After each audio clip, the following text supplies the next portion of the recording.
17 July 2016, Season 2, Episode 5. Well, Turkey has had a failed coup, another terrorist attack in France leaves dozens dead, and another police shooting for the second time in 1 week. Frank, does it ever feel like we're living in that chapter of the history book titled Lead Up to Conflict? It certainly does. Oh my gosh, just a lot of heavy shit going on. And hey, I don't want to make light of it and stuff, but Jesus, let's just talk about fantasy football. Yeah, let's just stick around forget about this shit. Oh yeah, it's just a lot of crazy shit going on in the world, a lot of hateful people, and a lot of just out of control nonsense. But anyway, sticking with our series about judging each conference here, we're going to go to the NFC North. Yeah, each division, excuse me. Going to the NFC North, one of the more popular fan favorites, and one of the more fantasy football, I think, relevant ones, especially, well, at least a few teams. Absolutely. Yep, so we're covering the Lions, the Packers, the Bears, and the Vikings. So a lot to talk about, so we'll get straight into it. So I'm going to start us off, Frank. Start us with the Lions. First of all, going up to the schedule. Fourth easiest with a Week 10 bye. So, in their fantasy football playoffs, you'll be facing the Bears, the Giants, and the Cowboys for your fantasy football championship. It's good. You'll probably be scoring some points those weeks. Yeah, I would assume so. Especially, not the greatest defenses there, some average defenses. So, feel free to pick up the Lions without any worries about hard playoff schedule. There's plenty of other worries on the Lions to go around. Moved into their draft. They really concentrated mostly on their O-line, so a third of their picks were for their O-line, just because that's always good. Yeah, the unit's been pretty average throughout the entire. In fact, last year they were ranked 24th. So really, yeah, not exactly the best. So their first pickup was Taylor Decker, an offensive tackle from Ohio State. So makes you feel good whenever you got a first rounder on the offensive line.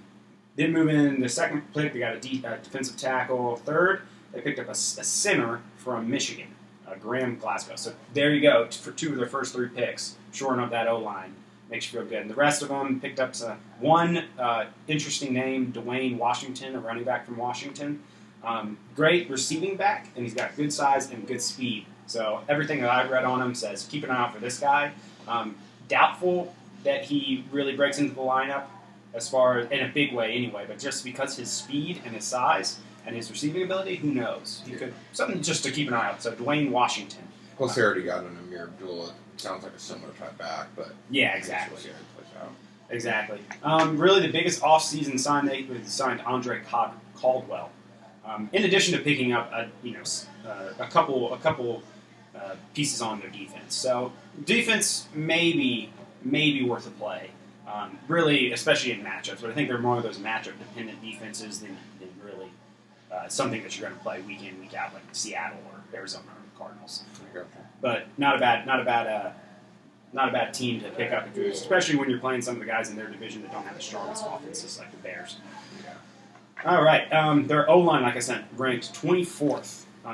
Right now, Logan Tomlinson, he's kind of like one of their big guys. He's supposedly gotten a whole lot better in the offseason and is looking real strong. Like I said, two of their first three picks were on the offensive line. So I think it has the potential to be a good unit, but last year just really wasn't. Yeah.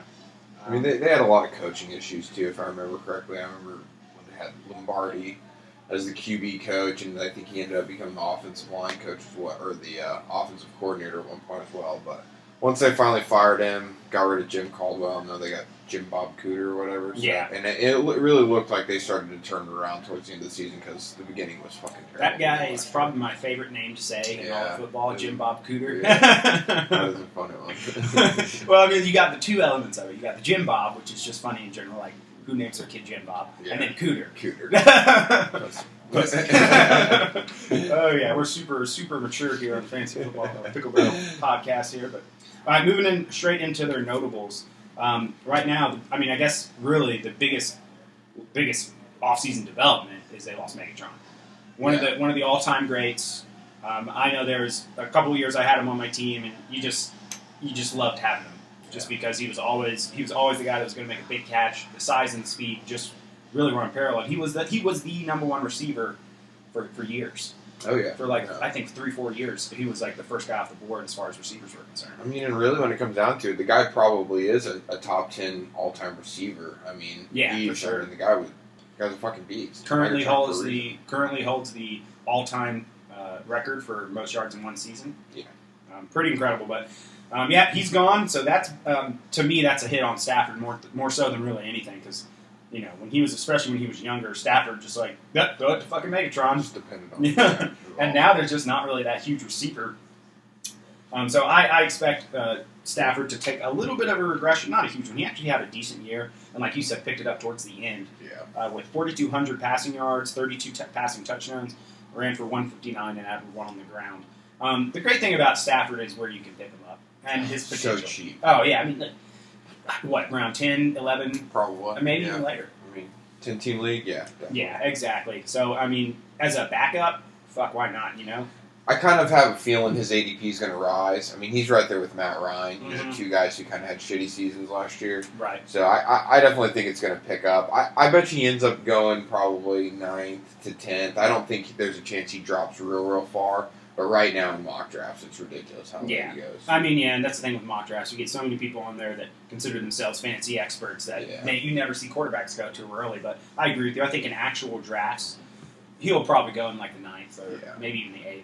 Maybe not quite that early. But I've got him projected for 4,000 yards, 30 passing touchdowns, 150 rush yards with 1 or 2 more on the ground. Which, like I said, the great thing about Stafford is maybe he does put up those numbers and he's an awesome, about guy, like number 10 quarterback, or maybe he does better. And, 4,500 passing, he's passed for 5,000. Yeah, I was going to say, we've seen him do, he was right there behind Breeze that one year. He did like 54 or something one year. Yeah, exactly. So, I fully support the Stafford pickup. I think it's one of those late round guys that you keep on your team, and maybe he, ends up becoming in the top 5 again of a quarterback. I think that's totally possible. It could happen. I mean, a lot of people were saying last year that he was going to jump into the top 5. Yeah. Of course, didn't really work out. He was top 10. I mean, shit, did better than Rodgers. yeah, that's true. But yeah, I wouldn't. I just expect a little bit of a regression because of Calvin Johnson leaving. So going into the receiving core, the big name is Golden Tate.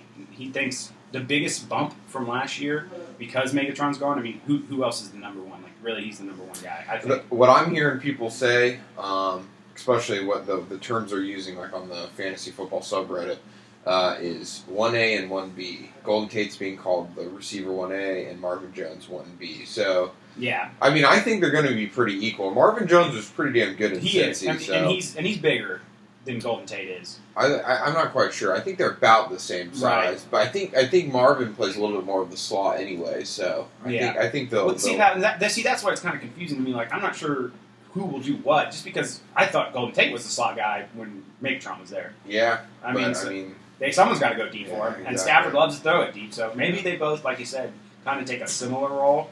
Occasionally going to the slot, keeping defenses on their toes. Will they go in the slot? Will they run out to the outside and be that deep threat? So you're right. I think it's a kind of a dynamic duo. I've got Golden Tate projected for 1,100 yards and 8 touchdowns, and I got Marvin Jones right behind him with 1,000 yards and 6 touchdowns. So I think Tate maybe a little bit higher. I don't think these are guys you should rely on for your wide receiver 2 even. These really are wide receiver 3 or flex plays, both of them. But who knows? I mean, with Calvin Johnson gone, and if they, their running back core hasn't been the strongest in years past, maybe Stafford fucking airs out the ball. Maybe they're behind and have to have some garbage time, kind of like that Jacksonville Jaguars, what happened to them last year. Absolutely. Yeah, I can completely see it. But I think you're right. I think they're more low in wide receiver 2, maybe high in wide receiver 3s. I think they're guys you'll probably play a lot. But, especially on your bye weeks and stuff, they're going to be essential guys. Yeah, but don't expect a lot of 20-plus point games. So who do you take first, Golden Tate or Marvin Jones? I'd say Golden Tate. Yeah, just because he's been in that offense for this will be his 3rd year, I think. Yeah, but I think Marvin Jones, you can probably pick him up in the 9th, and and be just fine, and possibly have a late round flyer that goes up into that wide receiver 2. It's possible. So I'm saying not a bad pickup. Again, I like the Lions just for where you can get them, the value that they offer. What you don't like about them is just they haven't been fantasy gold in the past. Yeah, sure. All right, and of course we got to talk about Amir Abdullah. Last year his numbers were not eye popping. No. 600 yards on the ground, 2 touchdowns. Jordan Bell took a lot of the goal line work. 183 in the air with 1 receiving touchdown. I'm not high on him this year. I'm not either. Yeah, I mean, I've got him projected for just to do a little bit better. 800 rushing yards with 5 touchdowns and 200 receiving yards with 3 touchdowns. So, that's 1,000 yards from scrimmage and 6 touchdowns or 7 touchdowns. It's not exactly, fantasy gold. Yeah, and I think the kid was fumbling the ball a lot last year. So yeah. Obviously, you start doing that, then they start taking out of the game, and then you're fantasy worthless. Yeah. So exactly, and he has pretty much surpassed Bell as the number 1 back, but this is certainly a running back by committee. Bell's gone now, though. Yeah. So I think it's It's Theo Riddick and Dwayne Washington, the rookie. I think there's one. He's like a center, Zach Center. Yeah. I think is his name, but I don't like this backfield. I just don't. Do I think it's going to be all committee. So bottom line is tread with caution about the backfield in Detroit. Moving on, really their last fantasy relevant player is Eric Ebron, their tight end. He's had some decent years in the past, but last year only put up 600 yards and 5 touchdowns. So a decent plug-and-play if you got like a bye week for your tight ends. I don't like to keep usually a backup tight end on my roster. Just there's not enough space, so I like to pick up one guy, and Ebron's a decent bye week matchup depending on his the team he's playing. I mean, he's interesting. He could see a lot of production out of the fact that Calvin's gone, and you got these 2 smaller receivers. I mean, he could be a huge. That's true. That's true. So I mean, yeah, you're right there. I mean, maybe he breaks into the top 10. I just haven't seen it from him before, really. Yeah. So. He wasn't early. He was a first-round draft pick as well, too. So So who knows? Yeah, I mean, Nick, prove me wrong. I just don't trust him that much from what I've seen in the past. The eye test to me kind of doesn't cut the mustard. I can understand that. Yeah. So that's all I got for the Detroit Lions. Okay. Perennial powerhouse. Detroit Lions. My old boss was a Detroit Lions fan, and he was always in the pessimistic side. Just doesn't trust him. Well, I can understand that. They've never won a Super Bowl or really done much of anything. Right. Just had a few pretty freakish players like Barry Sanders and Megatron, yeah. But you want me to get started with the old Green Bay Packers? Oh, Green Bay Packers. Probably at this point, my favorite NFL team. But only because I've had Rodgers in the past, and Cobb in the past, and I've always loved them. And I can understand that. Yeah. They have been fantasy gold for a number of people. Except not me. No, fantasy kryptonite for you last year. Motherfuckers. But anyways, let me get into the draft. Notables from the draft. I mean, I'll just tell you by position what they took. First round, they took a defensive tackle. Second, offensive tackle. Then they took an outside linebacker, an inside linebacker, a defensive end, a wide receiver, and another offensive tackle. So, I mean, the Packers had a pretty good defense last year, and it looks like they definitely built up on it. And then, I think that's what they should have done too.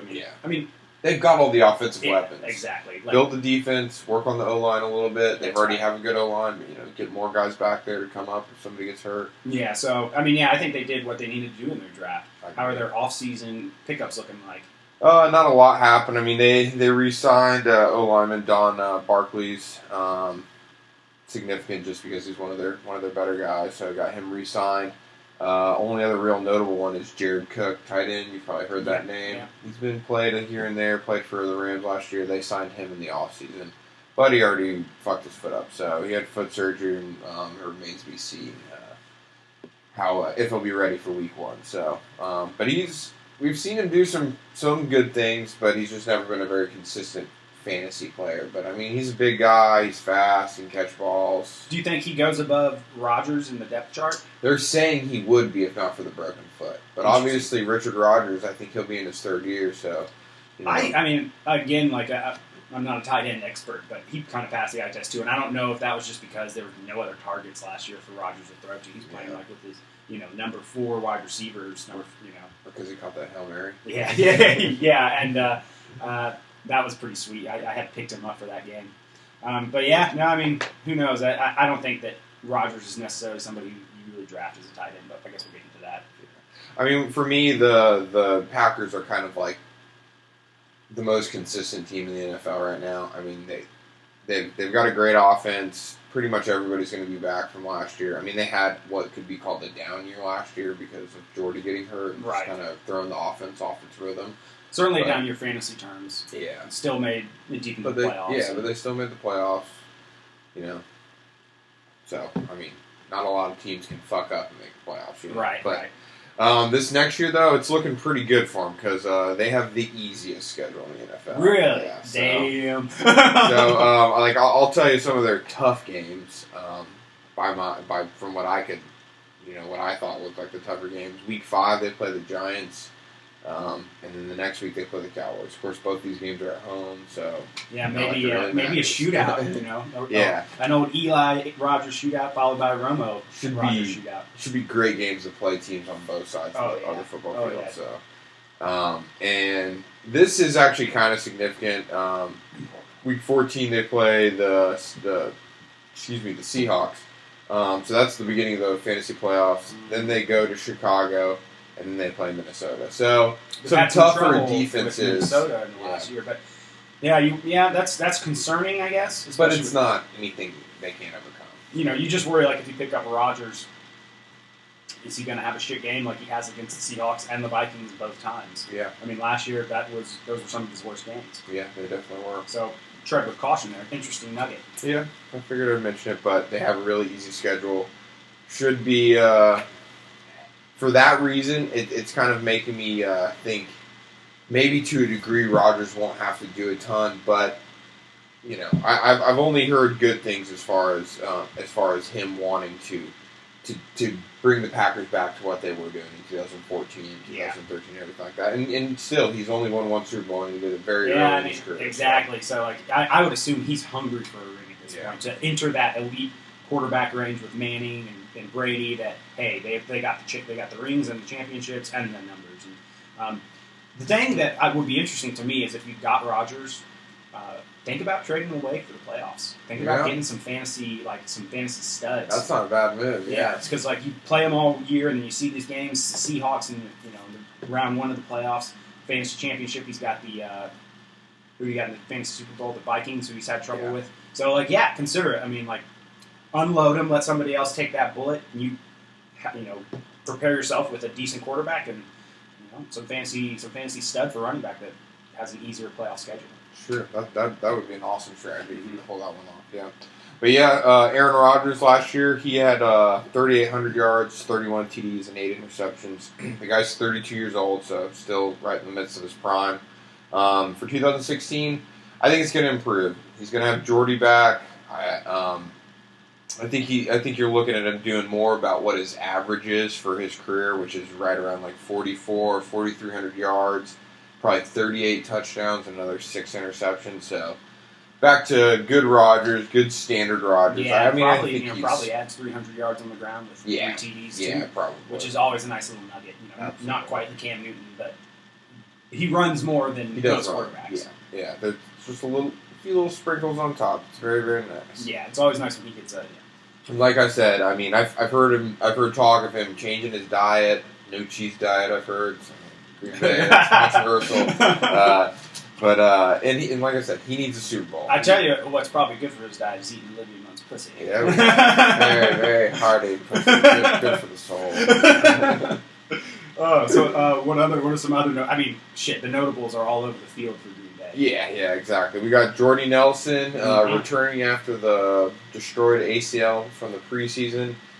Jordy's 31, so he's getting up to there in age. Probably doesn't have a whole lot of years left, but this might be his last big year. Yeah, this might be his last real good one. So, 2016, I'm projecting probably about 80 catches, 1,200 yards, and about 10 TDs. So that's kind of a tempered projection. A little bit, but he's coming. I agree with you there because of the age, because of the coming off the injury. But he's got the potential for 1,616. Certainly, what I mean? Yeah. And so that would be obviously. I think he's a low and wide receiver. Yeah, I mean the combination of the schedule being relatively easy, plus him being a year older, coming off ACL surgery, I just think there will be a slight regression with him. I mean, I don't see him doing the 1,500 yards, 16 TDs. I think he did in 2014 again. So, but I think he's still a great player to have. And you'll see him probably going to the early part of the second round. And I think that's appropriate. When you're sitting there in your draft and you're looking at, do I want to take the risk with Jamal Charles or Doug Martin or one of these other running backs, and you're like, Jordy's on the board. To me, that's an easy decision. I can understand that. I think he should probably go towards the back end of the second, but I can understand why people are doing that. Yeah. So I mean, where I've got him in my rankings is like number. I'm higher on him than you are. I think he's like a number 13 overall player. okay. Yeah. So, but but like you said, that you can see it go either way. Yeah. And you just hope he doesn't get hurt, but you hope every fantasy player doesn't get hurt at this point. Yeah, another guy that I'm really high on. I think this guy's going to definitely turn it around. Is old fat ass Eddie Lacy. Old P90X. Yeah, now P90X Eddie Lacy. So lost 20, 30 pounds in the off season. Said to be trying to get himself back. You know, that's the thing though. Is like with Eddie Lacy, he always gains weight during the season. He comes into training camp, they're like, "Oh, Eddie Lacy's looking great," and then you turn around, it's November, and apparently he gained 30 pounds over Thanksgiving.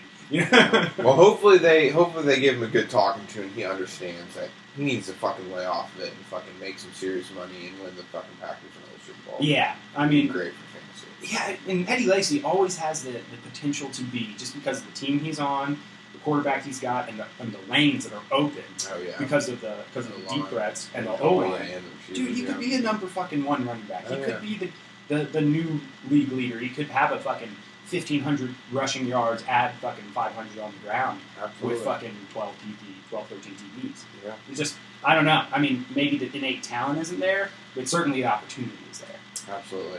I think for next year, what he did last year, in case you didn't know, he only had about 750 rushing yards, 3 TDs, and another 20 catches for 2 touchdowns.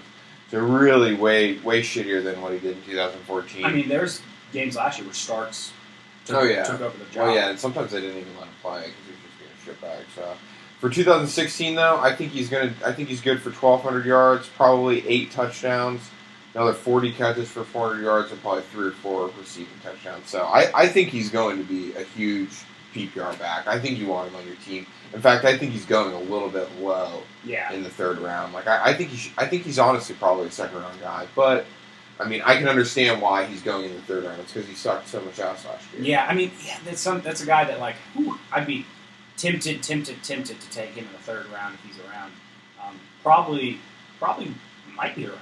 I mean, I don't know. I mean, he might be. People have been burned by him a lot. Yeah, so I can understand. He was a very, very high draft pick last year. The next guy I got is 25-year-old Randall Cobb. I didn't realize he was that young. I know. Neither did I, yeah. 2015 had 80 catches, 830 yards, and only 6 TDs. Definitely had a down year. But I think we all think that is because of Jordy's presence. Not right. They tried to make him the number 1 guy. Yeah. And he doesn't have number 1 size. He's fast as shit, but just the size alone prevents him from beating those elite CBs in the backfield. So, yeah, he's the slot. And he should be the PPR monster. He's been a monster in the past. And, yeah, I think people, when they saw Jordy Nelson got hurt, they had these huge expectations. I think he went early 2nd last year in our draft, and we didn't quite realize that Randall Cobb without Jordy Nelson is not the Randall Cobb that we know. But because Jordy Nelson is back, I think Randall Cobb's going to have a great year. I think he'll actually be better than Jordy. Really? Yeah, I really do. I think he's good for 1,400 yards, probably 90 catches, and another 10 TDs. I mean, he had numbers similar to that in 2014 as well. And, I mean, I think he is going to be the best receiver on the team. But with Jordy there now, teams will have to play to Jordy and defend him. So I think it'll open everything back up for Cobb again. Still returning punts to some possibility he has a TD in that game as well. That too, yeah. Absolutely.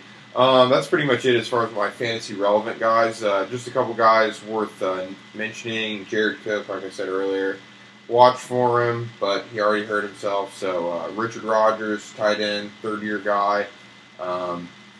He's probably the guy to definitely watch in the beginning of the season. And if he continues to do well, he's got a great quarterback thrown to him. Maybe Jared Cook won't even really be relevant, and Richard Rodgers will start to become a legit tight end that you want to think about playing. Another guy we've heard a lot about in the offseason is Jeff Janis, another young receiver, speedy guy. He's a little bit smaller. I think he's more towards Randall Cobb's size, not quite the Jordy size. But he's another guy people are talking about a lot. And you can't forget about James Starks, a guy you're going to handcuff Lacy with. I think it's a very necessary handcuff. Yeah, because not only is the potential for Lacy to get hurt, like any running back, but there's potential for him to shit the bed. And if they announce that Starks is starting the game, you play him instead of Lacey. Just because of the experience we've had with him over the last couple of years. Sometimes they get pissed at Lacey and say, "You ain't fucking starting this game. You're not going to play very much at all, really." Yep, for sure. And one guy I'll just mention, but honestly, I don't think he's going to get drafted. We'll see. Maybe he will. But old Devontae Adams, a guy we all heard last year, ended up shooting up in terms of ADP, going in like the third round and was god fucking awful. Yeah, really just disappointed you from game one. Yeah. I remember them having talk about him being top 5 wide receiver. Talking head was like, this guy's a lock for top 10, probably top 5. And dude, I was eating the hype. Oh, I did too. And if I was not so high in Landry in our league because of the return yards in our league, I would have taken Adams for sure. I drafted him in a league, I think the fourth round. Yeah, and that was not worth it. I mean, I drafted him ahead of Todd Gurley in that league. Oof, yeah. I mean, stupid. Just painful memories. But no, yeah, I wouldn't touch Adams with a 10-foot pole. Yep, but that's all I got on the Packers. So, same as usual. What we expect from the Packers, really. Yep. Fantasy gold. Yep. All right, moving on to the Bears. Really lost. A big thing for them was they lost some dead weight as far as salary with losing Forte and Bennett were really the unicorn were really taking up their salary cap. So that allowed them to go into the offseason with tons of cash. They also had tons of draft picks. And really had pretty much, I think, the best offseason acquisitions, period, out of any team. Think so? Yeah, so I'm kind of not high on the Bears as far as fantasy terms, but I'm higher than I was last year. Schedule, they got a Week 9 bye, and the second easiest schedule right behind the Packers. Nice. So it goes to show you that, like, in the divisions, remember, like, the NFC South, fucking hard as shit schedules, every single one of them. When you get an entire division, they have similar schedules. So, as we see, Packers, easiest schedule, Bears, second easiest schedule. For your fantasy playoffs, they're facing the Lions, the Packers, and the Redskins in the fantasy football Super Bowl. Nice. So, I started taking a look at them like, damn, okay, this really makes me high on Alshon Jeffrey. Mm-hmm. Unfortunately, there's really not that much fantasy talent other than Jeffrey on there. But we'll get deeper into their notables here. But for the draft, they started off with an outside linebacker. Their second draft was a guard, Cody Whitehair from Kansas State, 6'4", 305, extremely fast. He only missed one game in the entirety of his college career, all 4 years. So I think that adds much-needed depth to their offensive line. Yeah. Then they picked up a defensive end, an inside linebacker, a safety, another linebacker. John Howard, a running back from Indiana, joins a very crowded backfield with Langford, Jaquiz Rogers, and Carey. And then Daniel Beaverman, a wide receiver from Western Michigan, he was a slot receiver. So, like I said, tons of picks. I think the most significant is the guard from Kansas State. Again, shores up that offensive line. Another offseason acquisitions, they re-signed Zach Miller, who last year had 34 catches for 439 yards and 5 TDs, and he was competing with Bennett that entire time. A lot of people are hyping Zach Miller this year. I was convinced after my research with the Bears that I'm kind of big on him too. Like him? I think he's a sneaky late round tight end that could. I think he might have the potential to break into the top 5. Definitely got good ADP value, that's for sure. Mm-hmm. So I know that's a big prediction, possible top 5 there, because I think most people got him like number 13 tight end, but just the situation. Yeah. They also send Danny Trevathan to a big deal, one of the best pass coverage linebackers. I think that's big for their defense. Oh, definitely. He's a beast. And, dude, at this point, I'm thinking that there might be the defense that takes off this year. I've heard that from a lot of people, that they made a lot of improvements with their defense through the draft. And if not this year, then next year, just because, sometimes it's take a year to get cohesiveness. But, I don't know, I'm looking at all these players that they picked up, what they did in the draft, and if they can really get that unit clicking, they might be a sneaky play. Late pickup in the draft, easy schedule. There was that one year where the Bears weren't disgusting. I think it was like 2012. Yeah. Well, it was also because they had fucking Devin Hester returning all those touchdowns. So yeah, that's scoring insane amounts of touchdowns. But I mean, I really like the defense and what they've done there. So moving into coaching, one of the big news is a QB coach, Dowell Loggins. I'm not sure how to pronounce his name. He went from QB coach to offensive coordinator. So it's going to be a similar playbook. It's going to be a lot of continuity in that offense. And I think there's going to be more passes per play just with him coming from a quarterback coach perspective. and the relationship he has with Jay Cutler, Makes sense. I think that especially with the losing Forte in the backfield, I think this is going to be a pass-first offense. Yeah, I was going to say, this offense is changing significantly with him departing. So, bad news, though. The O-line ranked 30th last year by Pro Football Focus. 3 of the 4 linemen with above-average grade. So, they had 4 linemen that had above-average grades. They lost 3 of the 4 linemen. Jeez. So, that's very concerning to me. One positive is Kyle Long, 2-time Pro Bowl. He goes back to right guard where he should be because they picked up a center and a guard who can take over that role. So, that's big. Yeah. But it is concerning, especially for the run game. Just having a shitty O-line, Sucks. Yeah, it does. So that's the big negative that I think I took away. But because they did address it in their offseason acquisitions, they did address it in the draft, you expect it to get a little better. What would be a negative is if the O-line sucks, but defense is really good, then they might be running the ball a lot. So, something to consider. Mm-hmm. All right, getting into their fantasy notables. Again, the defense, I think, is a sneaky late-round pickup. Tons of talent added. Consider drafting them, in the late rounds. Cutler last year, Jay Cutler, slinging his load across the field. Doesn't matter who he's throwing it to, whether it's his guys or the other team. 3,600 yards last year for 21 touchdowns, and 201 on the ground with 1 rushing TD. O-line is the big concern. I do not see a breakout year for him. But, I think his willingness to throw the ball and to just air it out is good for his wide receivers. So great for fantasy football. That's the only reason I really love Cutler. And then you got the Bears' most important, most relevant fantasy player, Alshon Jeffrey, the big name. Yeah. Oh, yeah. I think a lot of people are high on him. I know you are. And I love I am. Really, because who else is there to throw to now in Nobody. Chicago? I mean, maybe Zach Miller, maybe some of these running backs, but I mean, Eddie Royal. Eddie Royal, yeah, but he is the fucking receiver. That is for sure. Yeah. So in 9 games last year, 54 catches, 807 yards, and 4 TDs in 9 games.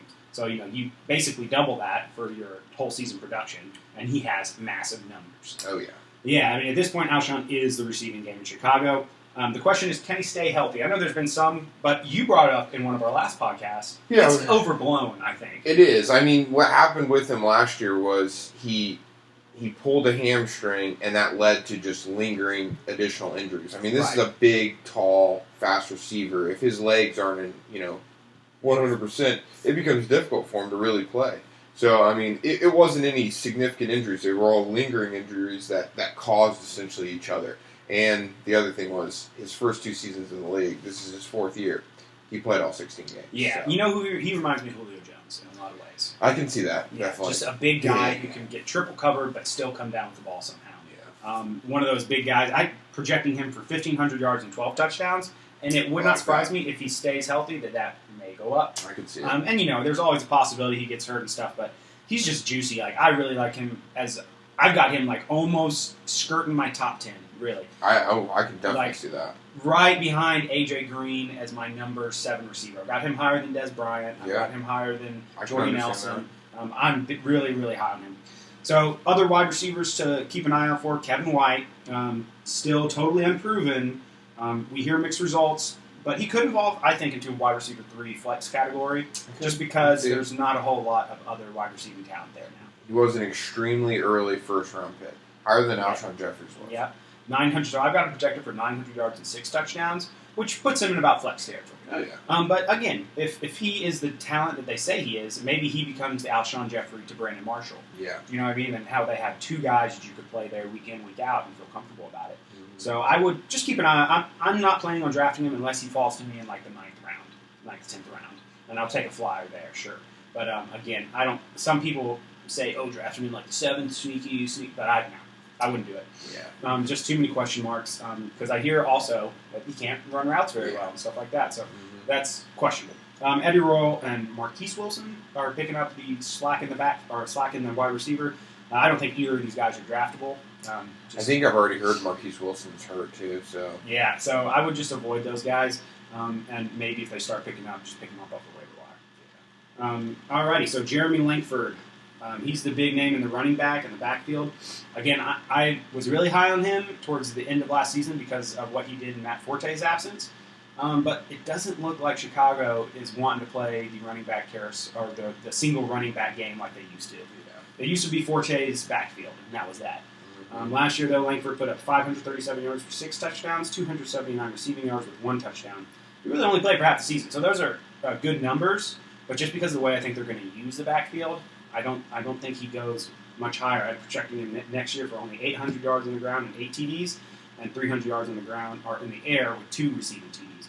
So I mean that's 10 touchdowns, 1,000 yards, but yeah. And I mean I've heard the carry guy, I can't remember his first name, but I know he's one of the guys that was drafted like 2nd or 3rd round a couple years ago. Right. So you got him. Plus they drafted that new Howard kid. Yeah. I mean there's just a lot of talent there, and I mean Langford did put up good fantasy numbers, but in terms of I think his yards per carry was still around 3.6 or something like that. So it wasn't anything that really jumped out at you. So I can completely understand that. Plus with the way Cutler plays, throwing the fuck out of the ball, it's probably not going to be the best fit for them. Well, I would draft him as a low end RB2 right now because of the likely running back by committee. I would also handcuff him with Jordan Howard, who is the rookie. Mm-hmm. And the reason I would do that is because he's apparently there's already talk that he's the number 2 guy. Okay. So you can get him as late as you want to. Nice. So definitely worth a handcuff there. I'm starting to become more of a believer in the handcuff system with the running backs, just at least at the beginning. So at least if they get hurt in the beginning, you have a replacement. Problem is, once you start getting into bye weeks, your roster space becomes limited. Sometimes you got to drop the handcuff. Yeah, it's true. Final guy to talk about, Zach Miller. Last year, 439 yards with 5 touchdowns, the bulk of which occurred after Bennett's injury. So I think he's a sneaky top 10. I'm projecting him for 900 yards and 9 touchdowns, which puts him right up there like top 5. I could see it. I mean, it's going to be him and Alshon who are going to be the 2 guys getting the ball in the red zone. I mean, he was good. I played him for a little bit at the end of last year when I needed to. My teams were fucking god-awful, so I didn't have much to pick from, but he was a guy I was able to find on the waiver wires, and to some degree, he was serviceable. With Bennett being a perennial top 5 tight end in Chicago, and, with the same playbook kind of coming into next year, and Jay Cutler's willingness to throw the tight ends, I think he's a real sneaky pick. And you probably get him in the 10th, 11th round. I would say maybe even later. Yeah, I mean, he could be one of those tight ends you grab in the 13th round and just walk away. But I don't know. I guess we'll see. He's another guy I could definitely see his ADP rising, just because I'm starting to hear more and more talk about the guy, even though he is, a relatively slow fantasy unknown. Right, exactly. So that's what I got for the Burrs.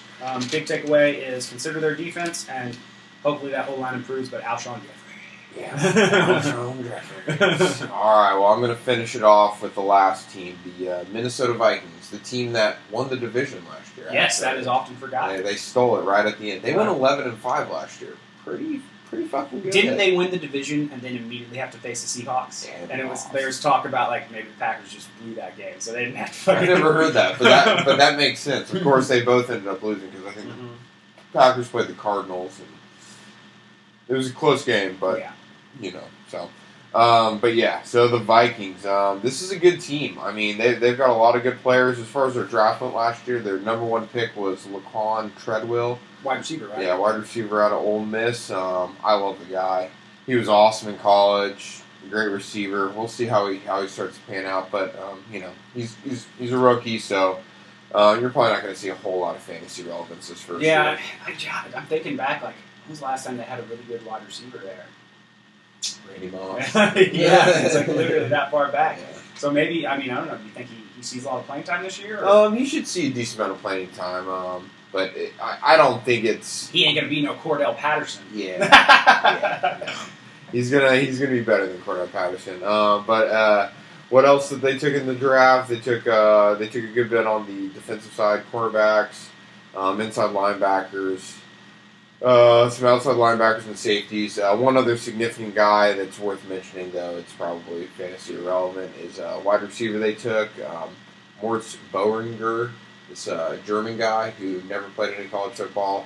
He's a rugby guy or something? No, he played. There's football leagues in Europe, but obviously they suck ass. Mm-hmm. But he would play in those, and I guess he's got great measurables. Yeah, he's like Calvin Johnson's type size guy.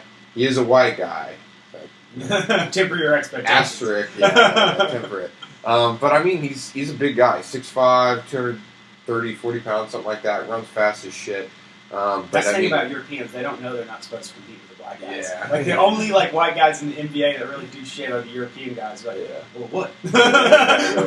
So what if I'm white? Yeah. But, I mean, he's just an interesting guy to put out there. He's going to make the team, and we'll see how he pans out in the future. But he doesn't have a lot of football experience. He's only been playing football for, like, 3 or 4 years now. So, yeah. I mean, really, it's kind of incredible that he was even drafted in the first place. But yeah, good for him, right? And this is the Vikings are his favorite team because apparently he learned about football from watching Adrian Peterson on YouTube. That's how he found out about football. So, kind of funny. In the off season, they did a good job, like the Packers, keeping the team largely together. Like I said, they went 11-5 last year, so they've got a pretty good base. Some notables: they signed Alex Boone to a 4-year deal. He's an offensive tackle that they got from the 49ers. So that's somewhat significant. They also re-signed Matt Asiata, one of the running backs. Matt Asiata. Yes. But other than that, they've pretty much kept the team together. And I would say, based on the draft, they've improved at least slightly on both sides of the ball. So they already had good defense last year. I think it's going to get a little bit better. And I think with the receivers and Teddy Bridgewater having another year under his belt, I think they're going to slightly improve on offense as well. So, as far as schedule goes, relatively easy schedule. Not super hard, not super easy either, but I mean, still fairly easy. They do have to play Green Bay twice, being in the same division as them. They're going to play at Carolina in Week 3, and they play the Giants in Week 4, the Cardinals in Week 11. Their fantasy playoffs are actually great. I like they play at Jacksonville, play versus Indy, and then they play at Green Bay again. Well, so I mean it's at least okay. It's not terrible in terms of the actual playoffs for the fantasy schedule. But yeah, for sure. Who did you say in the Super Bowl again? Green Bay. Okay. So. Well, that's their defense is getting better, but not quite. Well, not a huge worry, I guess. Like it's not something that you don't draft players over. Yeah, exactly. So we'll see how that goes. But let me get into the fantasy impact players. We'll go into the QB first. Teddy Bridgewater. Oh, Teddy Bridgewater. Yeah, last year did 3,200 yards through the air, only 14 TDs, and 9 interceptions though. So I kept that relatively low.